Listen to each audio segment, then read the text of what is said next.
আনন্দপুরে গোদামে আগুনে ঝলসে 40 জন মারা গেছে, তেমনি আজ থেকে 10 বছর আগে ঠিক 2016 ভোটের আগে পোস্তা ব্রিজ ভেঙে বহু লোক মারা যায়। সঙ্গে সঙ্গে মমতা ব্যানার্জি আসেন, 2 থেকে 3 দিন বসে থাকেন, মানুষ খুশি। 2016-তে সম্ভবত কলকাতার সব আসনে জিতে তৃণমূল। তারপর 10 বছর হয়ে গেল, ওই ভাঙ্গা ব্রিজ এখনই পড়ে আছে। কিন্তু 2019, 21, 24-এ কলকাতার রাজনীতি সচেতন মানুষ তৃণমূলকে নির্বাচন করেছে।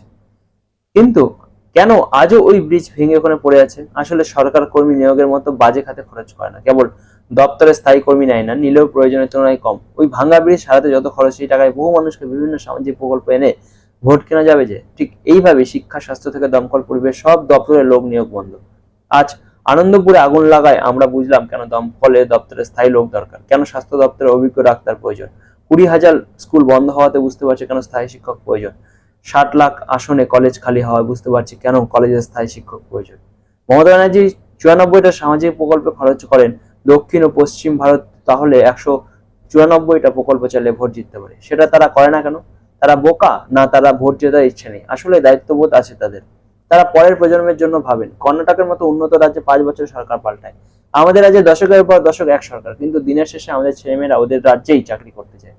ওরা জানে 194টি প্রকল্প না চালিয়ে চাকরি দেওয়াটা আগে প্রয়োজন। সামাজিক খরচ করে ভোট কেন যায়, কিন্তু স্থায়ী উন্নয়ন সম্ভব নয়।